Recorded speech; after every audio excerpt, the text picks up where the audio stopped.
साथियों, मैं सीमा गुप्ता आज आप सभी के बीच हर वीकेंड की भांति इस वीकेंड पर भी आप सभी के बीच ऐसे टेस्ट सीरीज कार्यक्रम को लेकर आई हूँ। और आज का जो ऐसे है उसका टॉपिक है गांव के देश भारत में कृषि के समक्ष चुनौतियाँ एवं उपलब्धियाँ। जी हाँ, आज का टॉपिक है गांव के देश भारत में कृषि के समक्ष चुनौतियाँ एवं उपलब्धियाँ। आप सभी अवश्य ही इस निबंध को समयांतर्गत अर्थात कल दोपहर 2 बजे के पहले निर्धारित व्हाट्सएप नंबर कौन सा 7217812824 पर अवश्य ही उपलब्ध कराएं। यदि आप द्वारा दोपहर 2 बजे के बाद निबंध को उपलब्ध कराया जाता है तो स्ट्रिक्टली आप सभी को बताया जा रहा है कि उस निबंध को जांचा नहीं जाएगा। इसलिए आप सभी अवश्य ही समयांतर्गत ही उपलब्ध कराएं। आप सभी को यह भी अवगत कराना है कि यदि आप 2 बजे के पहले कल उपलब्ध करा देते हैं निबंध, तो एक सप्ताह के भीतर आप सभी के निबंध के संबंध में मूल्यांकन करके आपको बता दिया जाएगा कि आपके निबंध में क्या कमियां हैं, क्या सुधार की अपेक्षा है और आपका निबंध कैसा है।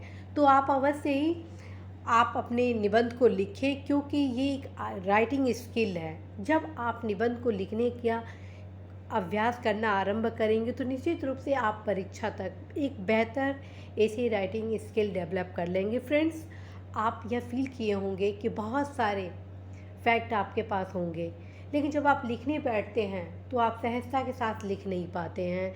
तो आइए जानते हैं गांव के देश भारत में कृषि के समक्ष चुनौतियां एवं उपलब्धियां कैसे लिखेंगे। ये आप देख रहे हैं प्रारूप अर्थात प्रस्तावना, फिर मुख्य अंश, चुनौतियाँ उपलब्धियाँ, भारत सरकार राज्य सरकार की योजना, आपके समाधान वर्तमान परिप्रेक्ष्य में और निष्कर्ष, और कहाँ से अध्ययन करेंगे ये सब कुछ आपको बताया गया है। ध्यान रखिए साथियों, जब आप प्रस्तावना लिखेंगे तो ट्रू द पॉइंट आप प्रस्तावना को लिखेंगे। ये नहीं कि आप भूमिका ऐसा बना रहे हैं कि लग रहा है कि कृषि से संबंधित तथ्य तो आप लिख ही नहीं रहे हैं, बल्कि अन्य विषय के बारे में आप लिख रहे हैं। तो पहले लाइन से ही आप कृषि से संबंधित उपलब्धियों को लिखेंगे। दूसरा चीज़, मुख्य अंश जो आपके निबंध का है कृषि, उसके बारे में लिखना आरंभ करेंगे। और इसी की पृष्ठभूमि में जब आप कृषि के बारे में लिखेंगे तो भारत की जो कृषि अर्थव्यवस्था है, जो गांव का देश भारत है, जिसमें अधिकांश लोग हमारे कृषक समुदाय के हैं, जो जीडीपी का महत्वपूर्ण अंश है, रोजगार का जो महत्वपूर्ण अंश है, वो कैसी कृषि क्षेत्र से संलग्न है। और ये संलग्नता न सिर्फ वर्तमान में बल्कि प्राचीन भारत में भी थे। कैसे भारत प्राचीन भारत में नगरीकृत सभ्यता होने के बावजूद कृषि को काफ़ी महत्व देता था, उसको आप मात्र 2 से 3 लाइन में लिखेंगे। और इसके अलावा 1 से 2 लाइन ब्रिटिश काल में जो शोषण कृषकों का हुआ वो भी लिखेंगे। मेरे कहने का मतलब है साथियों, जो ऐतिहासिक पृष्ठभूमि है, आप प्रत्येक दशा में 2 से 3 या अधिकतम 5 लाइन से ज़्यादा नहीं लिखेंगे, और जितना भी लिखेंगे वो वर्तमान परिप्रेक्ष्य में लिखेंगे। खास तौर पे साथियों, आप इसको लगभग 10 वर्षों की उपलब्धियों के क्रम में लिखेंगे। जो भी चुनौतियां वर्तमान में उसको सारा मेंशन करेंगे। और चुनौतियां मैं आप सभी को बता चुकी हूँ कि जितना चुनौती आप लिखेंगे उतना उपलब्धि लिखेंगे, और उससे ज़्यादा आप समाधान लिखेंगे। और इसी समाधान में भारत सरकार राज्य सरकार की योजना को भी आप समायोजित करेंगे। ये बस आर्ट है।